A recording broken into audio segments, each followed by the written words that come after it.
Welcome to the 2-Month Review, the weekly podcast brought to you by Open Letter and 3%, in which we take one giant book, break it down bit by bit, section by section, read it, discuss it, make dead baby jokes. Not anymore. Not anymore. No more. Are we cut off? Are we officially cut off? No more dead baby jokes.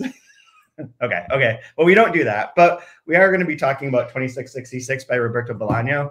We're going to be finishing the part about the crimes, which goes up to page, 633. I'm Chad Post from Open Letter Books, joined as always by Brian Wood, author of Joytime Killbox and featured contributor to local magazine Lilac. Yes. Hi, Chad. Good to be here. The $30 publication. Holy cow. Yeah. What were they thinking?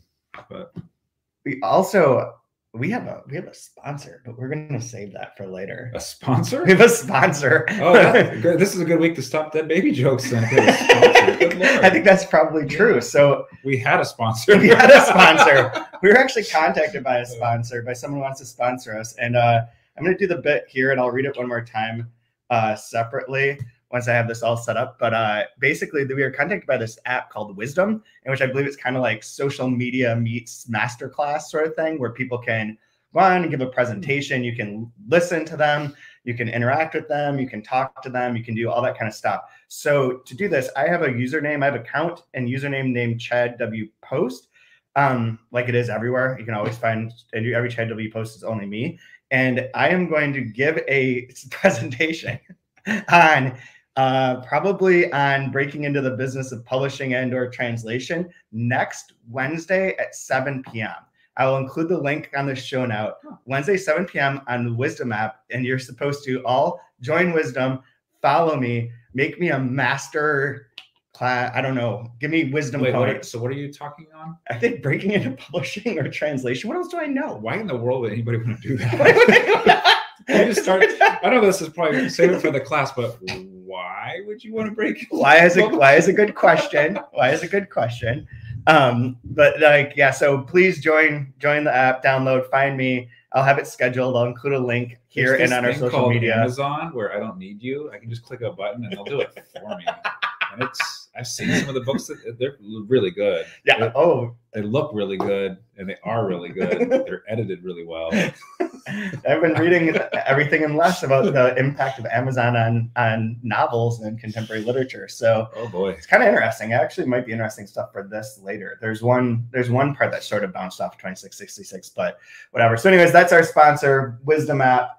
Download it. What's the website? Wisdom.app, I think. Really, I don't know. Really shelled out for them. I don't know. Am I supposed to know that part? I think so. It seems like someone's talking at me through it right now. For conversations that matter. Yeah, for conversations that matter. Join wisdomapp.com for conversations that matter. I want to become a top mentor. I will mentor. Come on, talk to me. That way that'll be fun. We'll have fun. So again, Wednesday, December 15th at 7 p.m. Eastern time. I'll include a link in the bio. So you didn't like this section. Oh, I liked it okay. It's just I'm just saying if I'm ordering, everything has to be in order and a list these days. Rank. I would probably put this a little bit lower on my of the sections we've read. Interesting. I found it to be a little bit less interesting than the other sections for me and for my reading tastes. What did you find less interesting? This part has the most forward thrust with plot to me, and it starts to feel formulaic, and it starts to feel like we talked about this being, for lack of a better term, a detective novel. This felt the most detective-y, and you start getting the repetitions, especially towards the end, and you start feeling things circling. You kind of start feeling those, and I just found that less. It becomes a little bit less poetic. As the rest of the rest of the book was a little more poetic and philosophical and internal, and this felt less like that to me. It was more about the chase and the people involved in it. Interesting. I'm trying to think. I like the braiding. It was still really good. The braiding was great. The same way I did it in section 1. I enjoyed all of that. I like the critics better. I like Fate better. Okay, I have a question that I wanted to go back and look at. So I think that there's nothing wrong with this. It's not that I disliked it. It's just didn't like it as much. Yeah. I know I'm gonna mad you. So you hate it. So it's the worst thing you've ever read. So, I mean, we might as well just fuck literature, man. Fuck it all. Why are you racist against Spanish language literature? Okay. I'm canceling you live on air. You've been canceled. That sounds fair. You hate Bolaño. You Yes. said Bolaño is the worst. So you said James Patterson is better than Bolaño. And that's crazy talk. Yes, I did. You're right. That is absolutely exactly what you said. I could not read this on a 2-hour flight, so I did not like it. No, it's not good. It's not so good. I would take it you would rank this, if we're ranking, you would rank this section higher up for you? I don't know. It's higher. I didn't think of it in relative nature. I was looking for. I did do that talk yesterday on Lost, and so it's all competition, Chad. This is America. Everything's about what's better than the other. Yes. Yeah, I don't do well in those. I don't do well when that's the situation. Competition means not good for me. But I guess more importantly than if you liked it or not, like, what did this section do for you? That's what I'm going to try and tease out, because I read it all in one full swoop yesterday, and it is a standalone. It's almost like, that's why, like, last week I was like, let's not talk about the last few pages, because the second that Kessler's introduced in the section that we went through last week, this section is almost can be bracketed off. It is its own little act of this play. If you use, I guess it'd be like the third act of this, but there's no resolution, which is what you kind of know is going to happen, and it's interesting. But there's really like three storylines. There's Haas in the prison telling about who he believes killed the Euriste brother cousins. Uribe. Sorry, I think it's Uribe. Yeah, Uribe. The Uribe. I went to school with somebody named Daniel Euriste. That's why there's Daniel Uribe. Well, don't slander Daniel Euriste and imply that he is a murderer of many women. Not that a is not rapist good. and murderer, I promise. Good. But there's his line. Yeah. There's the Kessler line, which is interesting, and then there's the Congresswoman. The Congresswoman's and line Polly. with Sergio that are together in a pair, and then the only other interspersed things are more of the deaths. I think that hers. So the thing that and Lacuna kind of disappears, which is kind of weird because it starts having some thrust like he's going to be really important, yeah. and he's starting to figure things out, and he's starting to make connections. It's just like, yeah, bye. Yeah, he's like, well, his last Lucaro's last appearance is where they go to the crime scene, and the guy's like, "What do you notice?" He's like, "Oh, it's been scrubbed deliberately." And he's like, "Cleaned." He's like, "No, it's not deliberately clean. It's just stupidity." But yeah, it's cleaned. Like, there's nothing here anymore. And we start to get a lot of the erasures. So La Locura also has Locura, both as madness, but also as a almost Lacuna sounding thing of like a gap. We get a lot of like those sort of the silences that almost get a little bit more, I don't know, explain. I don't know what I'm saying here, but those are the three. And I think that what's interesting about the Congresswoman is that hers is the only actual narrative. So she has a story that she's telling, that she has a goal for her life. So we talked about like the aimlessness of the characters on the Thanksgiving episode and how they drift. And that's one of the appealing things of the book, is that the character and of Bolaño's writings is that they're sort of drift. They're aimless in the sense that their purposes are never fulfilled. You never really get those conclusions. And she's like the one who's like, this is what I want. I want you to go. I want you to solve this. I'm an important woman. I need to find out what happened to my friend. Go fucking find out. So hers has like an interesting counterbalance, because Kessler is just like driving around essentially. And then Haas is just saying things that may or may not be true, are probably like partially true. I actually believe, like, I don't think that any serial killer was like responsible for all of the women, but I wouldn't be surprised that the people that he points to aren't. They're very similar to the section on Fate, where Fate goes in that the place that they describe where they're watching the porno. Well, it's interesting because there's three different ways that these characters are approaching or talking about or involved with the deaths, right? With Kessler, it's almost celebrity, right? He's touring. I love how Bolaño on his tour, whenever he's in a country outside of America, he has to put the country in parentheses: Rome, Italy, London, England. But he also went to Miami, here, there. And he is like, he's funny because he is like the one of the things they keep referencing is that he helped people out on action movies and like senior movies. Yeah, action movies, and like the names of the books are just so typically terrible. Yeah, absolutely. Serial. So he has like this, like, I don't care celebrity. He's cashing in on this. Yeah, right? a little bit. Yeah, and he's the one that's probably taken the most serious out of anybody that he shows up and everybody comes to his talk. Yeah. Like, he's right. So we have that one.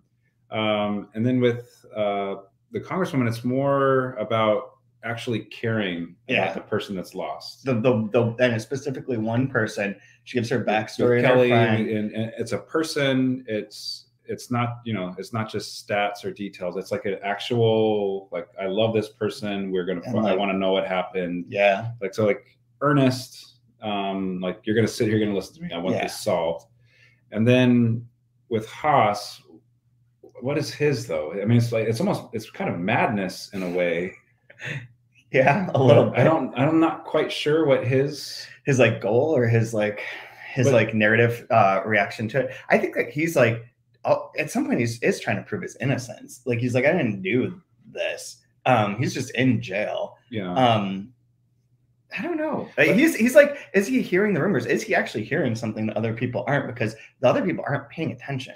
Well, yeah, because it's almost like he's speaking and he has an audience, but the audience doesn't listen. Well, and they don't care. Yeah, and they like sort of are like, yeah, you're full of shit. And he's like, yeah, they're like, how do you know this? Like, you hear everything in prison. They're like, that's some bullshit from some American movie. You don't know what you're talking about, Klaus. And then he's like, no, seriously, it's these people. And the one guy, everybody talks. There's no secrets here. And the one guy who writes the article without checking disappeared. Yeah. Disappeared. So I thought that was a really smart technique that Bologna did with setting up braiding those three, all coming from three different angles. Mm-hmm. And that idea of like, they're all pushing towards, you can feel the resolution coming, and then it's just. And well, I guess maybe Klaus's thing is to name our villain. Uh-huh. He's to name the villain. Kessler is essentially just supposed to give them tools, mm-hmm. right? Like, he goes and looks around places, and then he gives speeches. Like, what he really does, he doesn't like do detective work. He like gives speeches at the university and to the people, and he's like, it's currency for him. And also like, he's like, well, there's all these neighborhoods that you don't go to where like it's literally like the riskiest behavior to go walking out at night as a female in these areas, and there's no cops and there's no lighting and nobody pays any attention. So like, yeah, that's kind of a problem. But they're like supposed to learn, I think, from him in a way. Like, he's not going to solve everything, but he's going to give them the tools. But they're also like disinterested most of the time. And like that seems to be reflected when the Congresswoman, whose name I'm totally blanking on, goes to Santa Teresa and is like, well, I met with the mayor, I met with the person, I met with this police chief. Or does she not meet with the police chief? I forget. Like, he just doesn't show up to one of their things. He's just not around. And she's like, and they're all just like, oh yeah, I don't know, man, nothing to do. And it's just like constant bureaucracy and shit. And she sees that they're not going to try and solve anything, even for her. And that's a problem.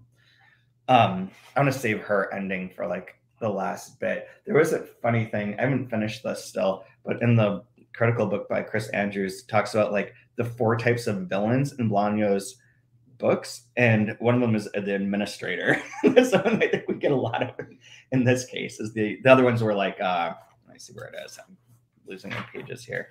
The accomplice, the dictator, the administrator, and the sociopath. Okay. Well, yeah, you get a little bit of all of that. Get a little bit of all of that. I'm naive to. Oh, I need to ask my question. To his background, but was he? Was Bolaño constantly involved in academia, or was he able to steer clear of it? No, he was clear outside of having to give lectures. I don't think he gave that many until he was popular at the end of his life. Okay, and that was more like festivals. I think because I've seen a few of the interviews that he does with roundtables and stuff. Yeah, I think there's like that public presentations less. And I might be reading into it too much, but he always seemed a little uncomfortable in those settings. I don't know if that's true or not. But okay.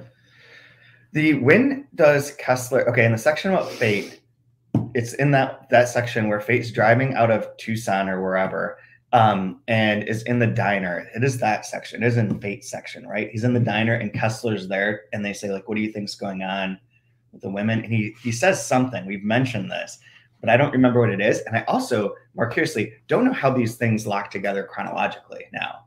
I thought I did, and then I got very confused in this section, thinking that, like, okay, if Kessler has been there and left, and then Fate saw him when he left, then when Fate gets to Santa Teresa, all this stuff that we're talking about has already happened, Mhm. but yet it feels like in that section we're just discovering like Oscar or Amalfitano's like discovering the Amalfitano section separate. So maybe that's where it's like being discovered, but it feels more at the beginning of like the awareness of the femicide. And that seems to not, I don't know where the, and then the characters who are there, the critics who are there, they're there in relation to this as well. And they see the tall German, which would be presumably Klaus, before he's in jail. So like, do these all intersect? It's probably super obvious, and somebody's probably, I could probably Google it, and somebody listening right now is probably like, you moron. But last night I had a moment where I was just like, wait, how does this segue? That's what we're here for, to make people feel comfortable with hard books, because we're idiots. Make people feel comfortable telling me that I'm a moron. So page 267, the young man covered his face with his hands and said, Professor Kessler, my lips are sealed. All right, then, said the white-haired man. I'll tell you 3 things I'm sure of. A, everyone living in that city is outside of society. And everyone, I mean everyone, is like the ancient Christians in the Roman circus. B, the crimes have different signatures. C, the city seems to be booming. It seems to be moving ahead in some ineffable way. But the best thing would be for every last one of the people there to head out into the desert some night and cross the border. So he has been there. So this must be coming back after the section. Although I always see these as contemporary, and I assume that they are, but like there's no reason that it has to be. But so you could take them. So like, they're intersecting where he's going into the city and Kessler's coming out. Yeah. Right. Yeah. He's on his way back to Tucson area. Okay. Tucson's a place, man. Yeah, it's very reminiscent to, you know, the style of like Pulp Fiction, for instance, where these lives intersect in strange ways. Yeah. That we can make the connections to, but there may not necessarily be a connection to be made other than just happen, like Fate, for instance. They just happen to be. Because I noticed that too with a lot of the detective work, with each character, Fate is what got them there. It's not by their intelligence. It's not by them like doing something. Like in a detective novel, you want some cleverness that uncovers or you discover or something. And in this, it's just, yeah, some guy was talking about they know who this person is. He's in Mexico. We should go over there. Yeah. Okay. Like just happen to talk to somebody. Yeah. Or like, his wife murdered him, so you're gonna go down there now. Oh, okay. And like 90% of in this section, there was a lot. I didn't count it up, but it felt like it was a lot of like the crimes. And like, oh, we need to find this guy, and they're like, I couldn't find him, so just like, well, why is the professor up there?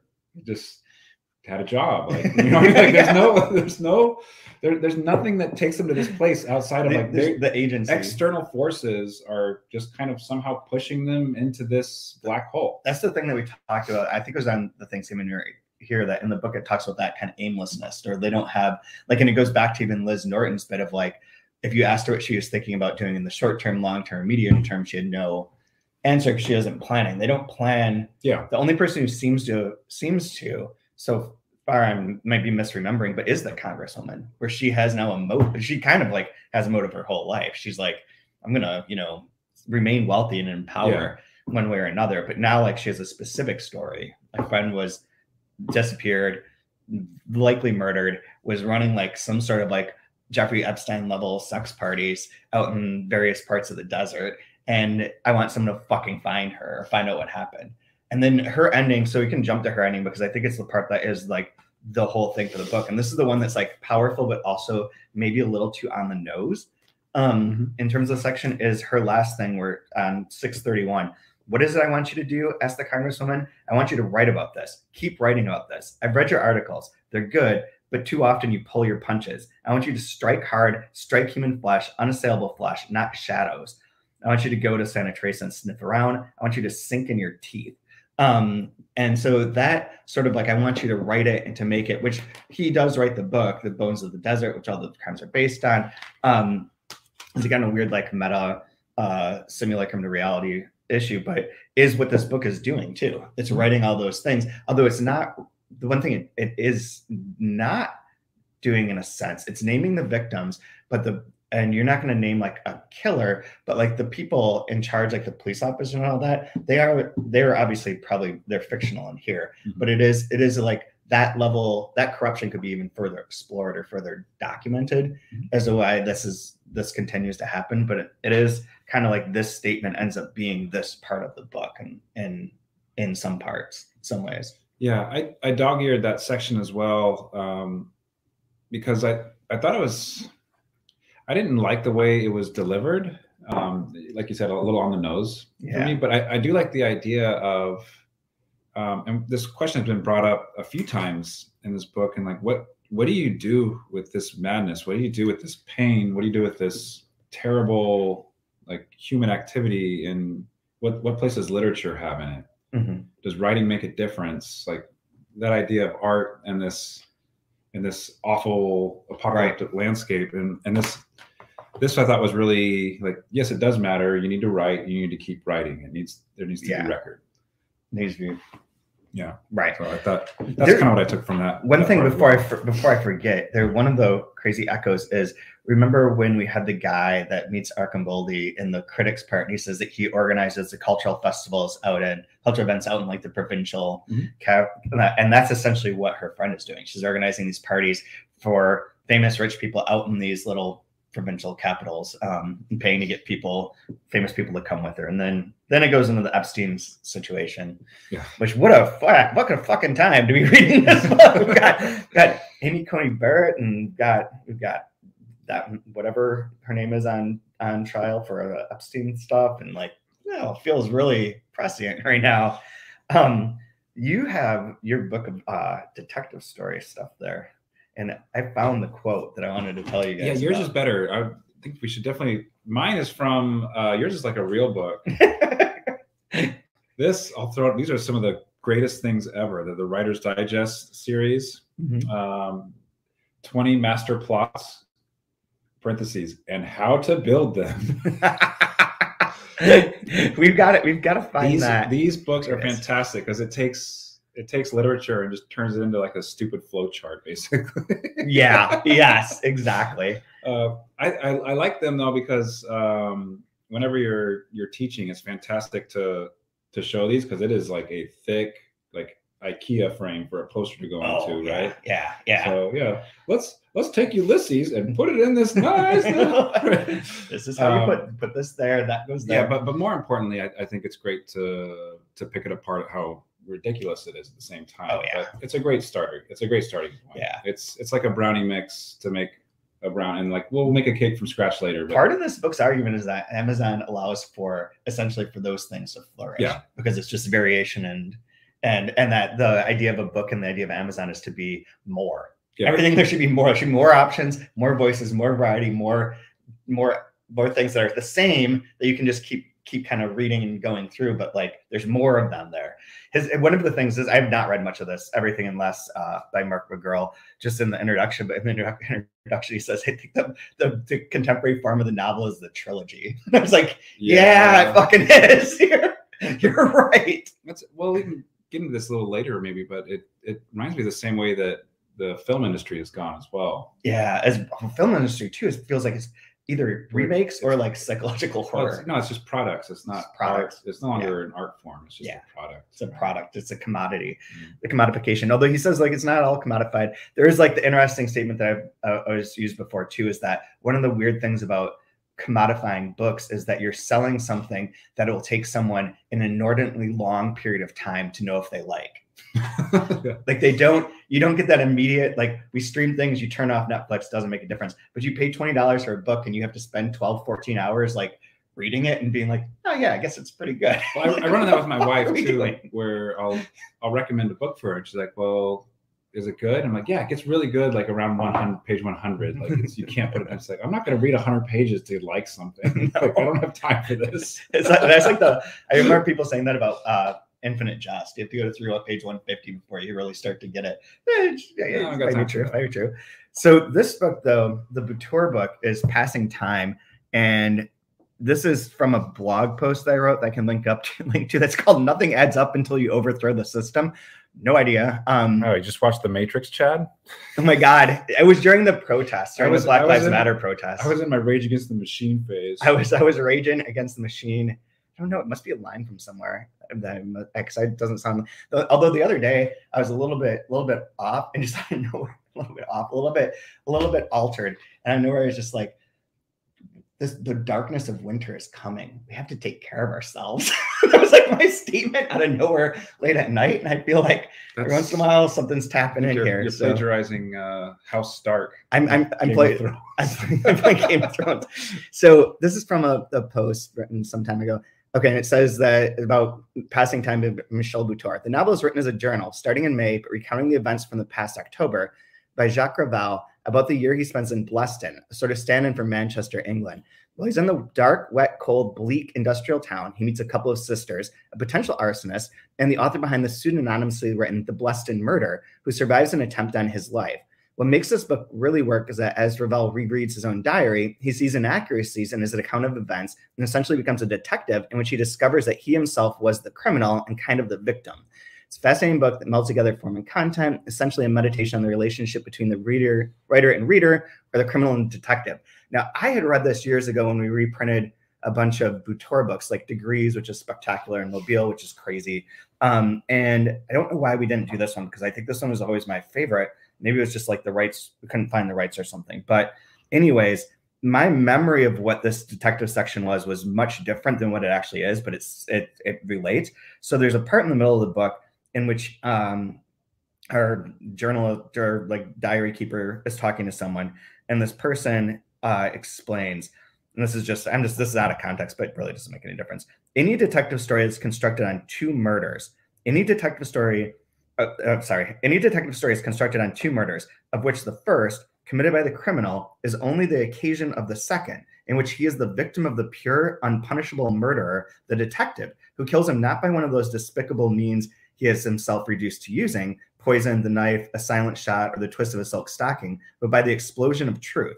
He is the true executioner, and the hangman, the public prosecutor, the whole legal apparatus, and all the inspectors of Scotland Yard, the Quai des Orfèvres, are merely his instruments, and moreover, as you'll have noticed, always to some extent bear him a grudge because he meddles in their business and makes use of them for an end so different from theirs. For they are guardians of the old order, jeopardized, whereas his purpose is to disturb and probe, to expose and alter things, and eventually sometimes double crosses them, sets himself up as a sole judge, and robs them of their prey.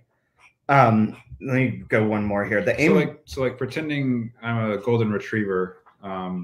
So basically you have darkness, and the detective's job is to shine light on it, to disrupt the first murder. So there's the murder, and then the murderer is being caught by truth and shining the light, and the illumination of that light, and that's the justice that nothing changes other than the bad guy is gone, the good guy figured it out, and on to the next one. Right. And we like that. So here is there's these other, this is not super long, but this does help or make sense related to some of the things we've talked about in this book.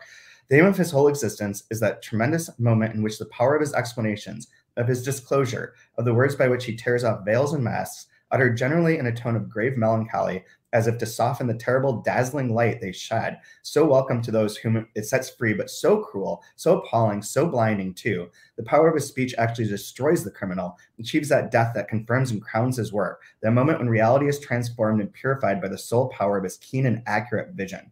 The major part of the relations existing between the participants in the drama were maintained only through the errors, ignorance, and lies which he abolishes. The actors group themselves in a new pattern from which one member of the former grouping is automatically excluded. He cleanses a small fraction of the world from its offense, which was not so much the mere fact that one man has killed another, for there may be such a thing as pure murder, kind of rejuvenation, sacrifice, but rather the defilement that murder brings with it, the bloodstained shadows that it casts about it, and at the same time that deep-seated, age-old discord, which becomes incarnate in the criminal from the moment when, by his act, he revealed its presence and aroused those vast buried forces which now disturb the hitherto accepted order of things and betray its fragility.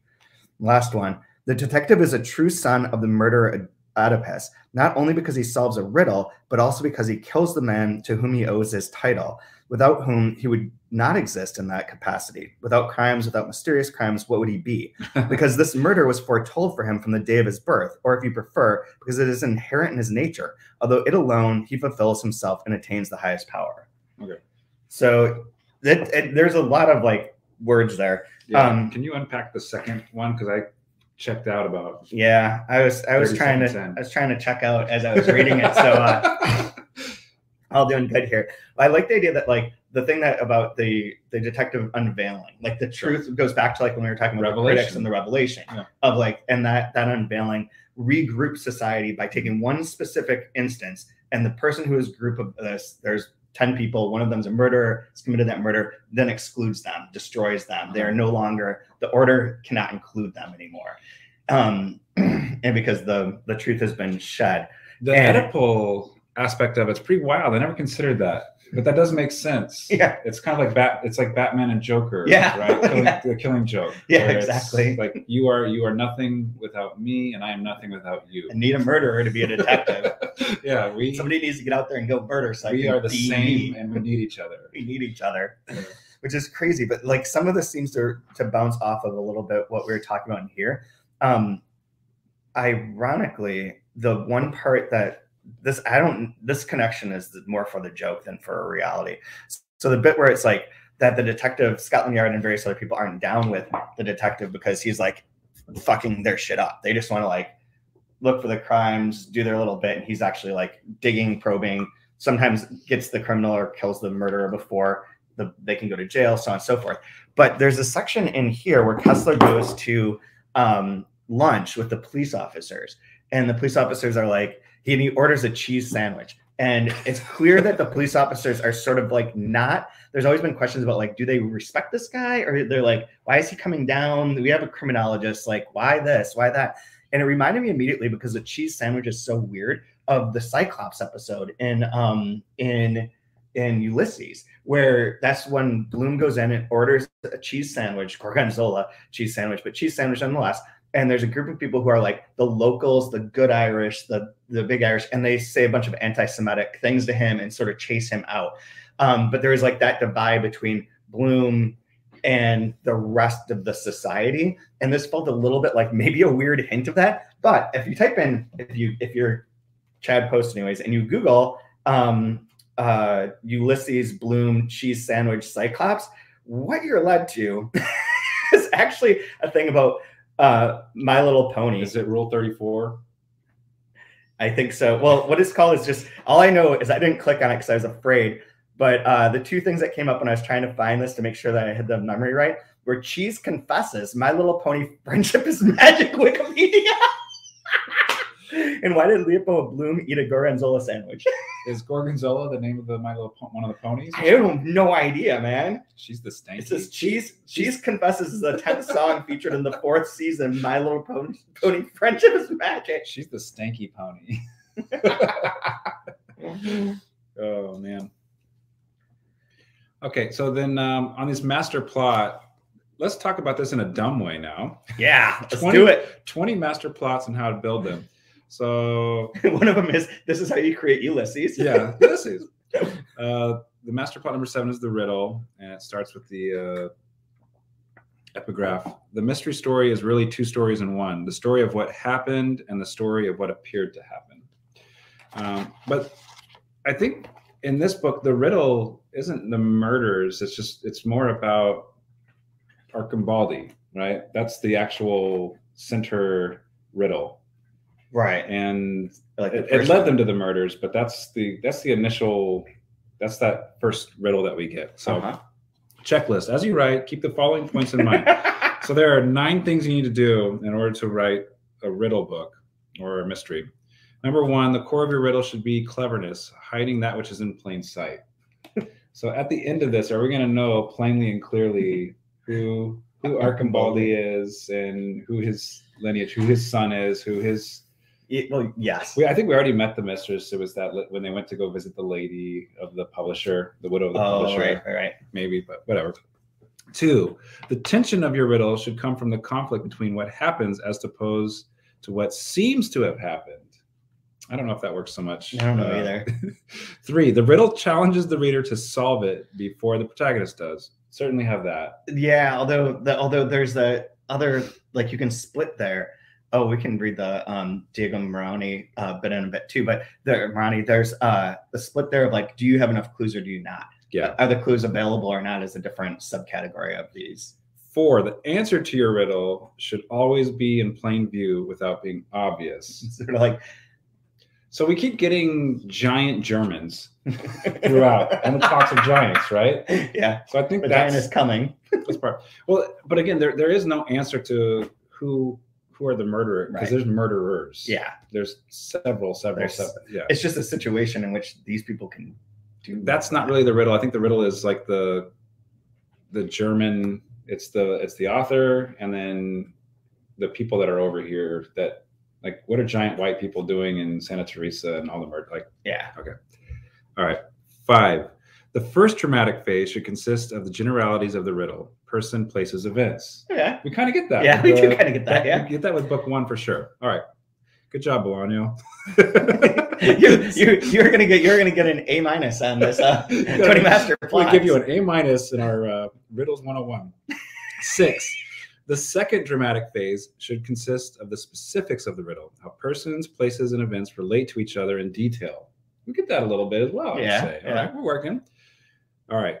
7. The third dramatic phase should consist of the riddle's solution, explaining the motives of the antagonist and the real sequence of events, as opposed to what seemed to have happened. We definitely don't get that.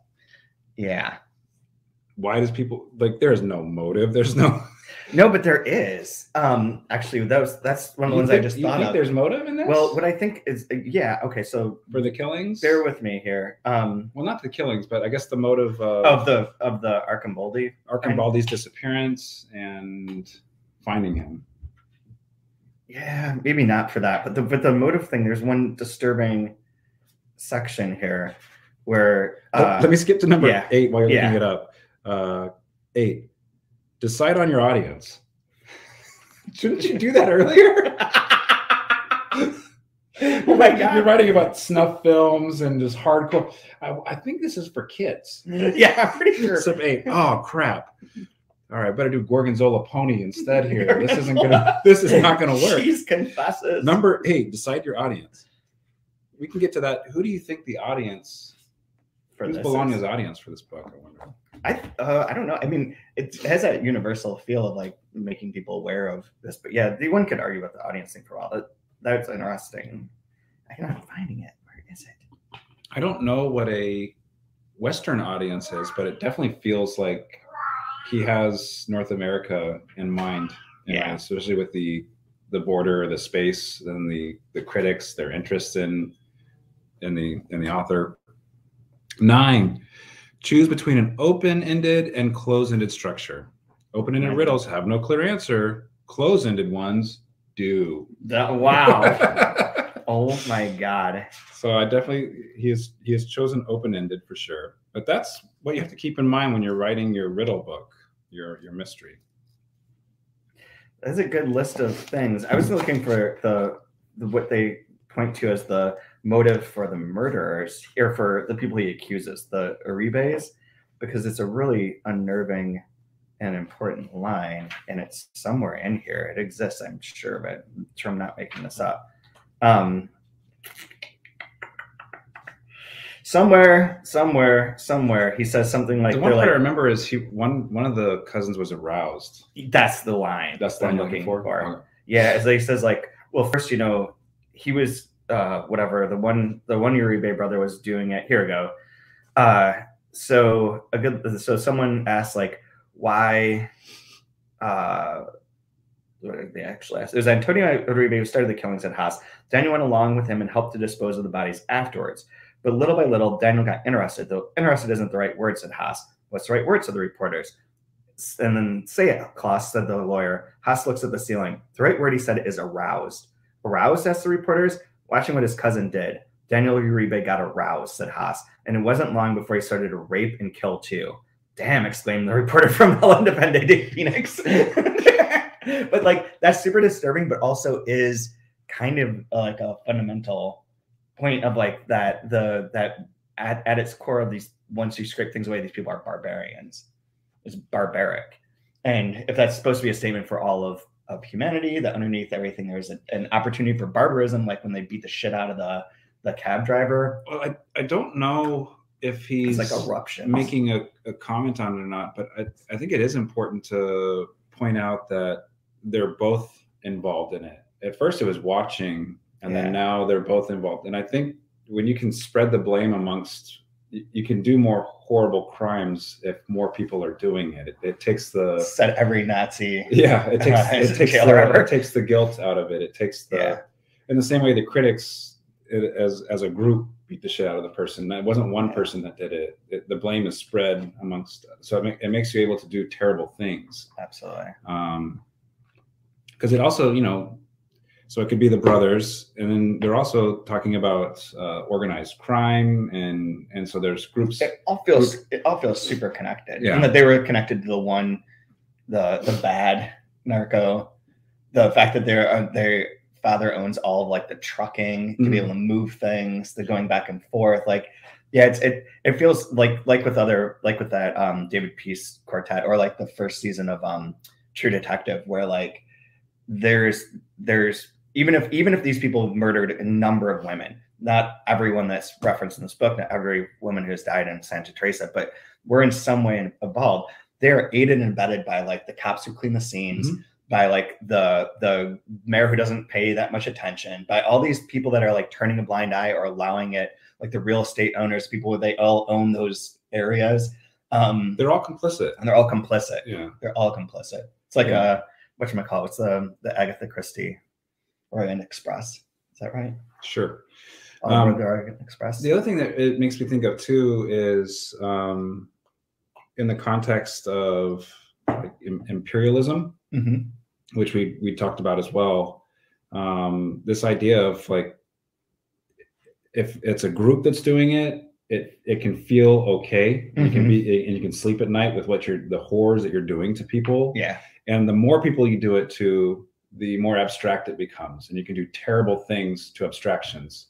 Whereas if it's single and it's concrete, it's horrific. It's kind of like when I play Grand Theft Auto and I murder the one whore. I'm like, well, I feel bad about that. Really, but then I kill like 7 cops and like 10 more whores. I'm like, I don't know, man. It's just like it was a good day in Vegas, I suppose. Yeah. I've never played Grand Theft Auto. I don't know if any of that is possible. I just read a essay about it though, so I feel like I have somewhat general understanding of the game. So, and I do think there's that could be its own, you know, thesis statement for the whole book if you want to. Yeah, but that's definitely there as well. There was too, one of the things that we talked about in relation to the detective stuff the other week was the Borges sort of like hypothesis, or I don't know, he wrote it in an essay and then wrote a story about it, where he said like the detective story that he wants to write is the detective story where you're given them the mystery, the detectives solve it, but they solve it incorrectly. And so the reader is able to understand what the real solution is at the end of the book, but you have like a false ending in the middle that distracts from like what the real ending is. And in a way, if you're talking about this as a mystery as a whole of the 5 volumes, and the mystery involves Archamboldi, who he is and what his relationship is, this is in the middle is like sort of a weird fake ending. Klaus, or a conclusion. Klaus Haas was involved in murdering things. He's connected, blah blah. But it's not really. It doesn't resolve anything. There is no resolution there.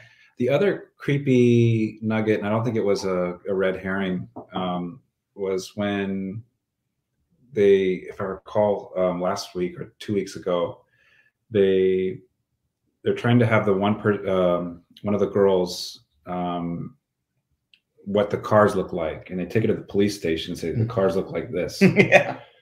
Right. Yeah. That was like creeped me out, because it's like, oh no, they're all like, this is so terrible and deep, and it's all involved. It's crime. It's the police. It's the reporters. It's oh God. There was it's the depths of this horror. It's that abyss. It's that bad.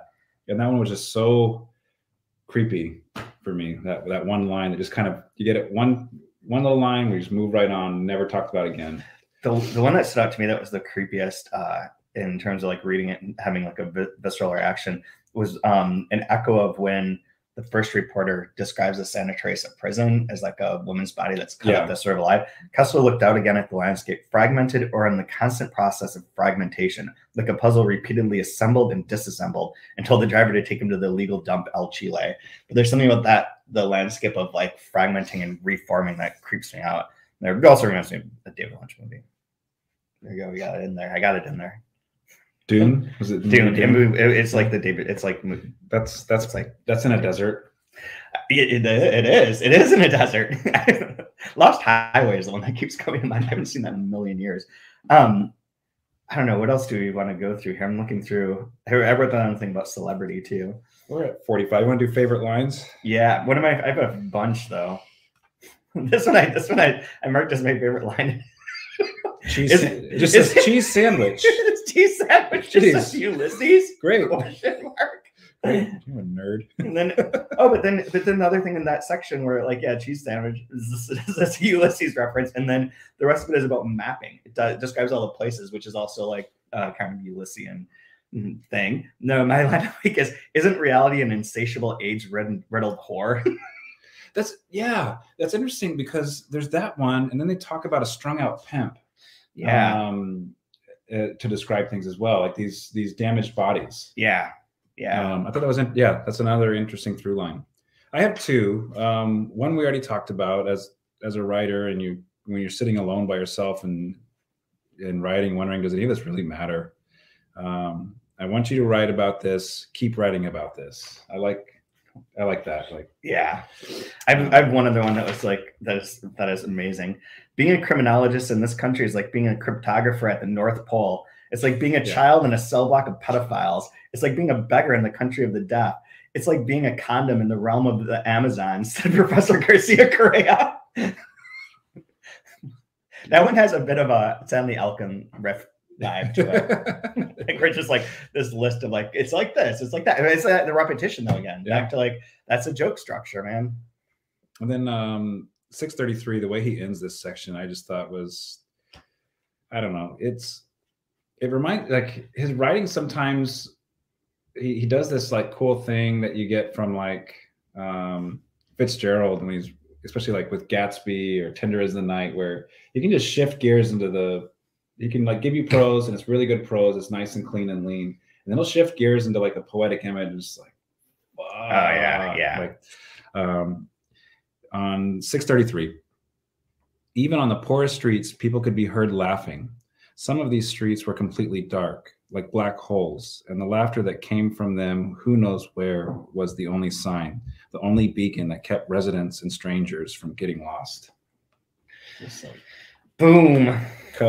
Bang. Also nice line on exactly. And that's this is taking place at Christmas. So that's our Christmas line. Christmas. This is our holiday. Christmas holidays we're celebrating. Holiday murder episode. What timing? What perfect timing. Yeah. I do like too. It's very bad when Sergio's talking about his novel. It's very bad. Then he said, books aren't censored or read here, but the press is another story. Newspapers are read, at least the headlines, which is true. Like you can write a book and I don't know, man, you know. I saw a headline yesterday that I didn't read the article yet. I'm going to, but it just looks, it's one of those like, you can't do like comedy anymore because just life is too, you can't do a parody of it. Like life is parody right now. Yeah. And it was about some guy in Great Britain, I think, who the key to his Bitcoin servers, or I forget what it is, but there's like $500 million in Bitcoin that's in a dump. And he's trying to get it out of the landfill because he lost his Bitcoin in the trash. His key or whatever the fuck is blockchain. I don't know how that works. I don't either. It is the funniest. Well, yeah, it's funny. It's really funny that you've got $500 million that's in the trash. And it's Bitcoin. It's $500 million. It is trying to shut down the landfill so he can go rummage through all this detritus to find your Bitcoin. It's like, yes, this is perfect. You can't, if you wrote that, like you'd be that's a Beckett play. Yeah. You can't. It's like Crap's last Bitcoin. It's so good. It's so good. It's just a guy's head telling the story of his the rise and fall of his Bitcoin experience. Oh, I just brought, like, in a dark time, Someone will brought bring it to me. so much light to my life. That headline. What a great I- headline. I click on the weirdest headlines to try and make my algorithm think that I'm like a schizophrenic who loves this kind of shit. Why you're getting the My Little Pony. It's like My Little Pony. Yeah. Cheese confesses, guys. Cheese confesses. Okay, so Chad's a Bologna brony. Who knew? so next week on Wednesday at 7 p.m. come to Wisdom app, and I'll be there talking, and you can talk with me, and that would be great. And we'll check it out. It seems like a fun Wisdom app, possibility. Wednesday, 7 Eastern. 7 Eastern. Okay. About publishing and translating. Yeah. All right. Yeah. Tell your friends if they're interested in breaking into translation or publishing. It'd be a good talk. You might have a couple gems, or get them off of the path. Yeah, get them. More Don't do it. I can't find what I'm looking for. So next week we are starting the last section, 16 season. I don't know how far we go because I'm typing like my thumbs are. So it starts on 637. Yeah. The part about Archambaldi. This is where we're going to get our riddle figured out, I'm sure. Yes. And so we're going up to page 721. 721. All right. There we go. 721. I get a new volume to like bend and crease up and screw with. You've got the last section of your giant ass fat book. So thanks. I'm off to watch Friendship is Magic.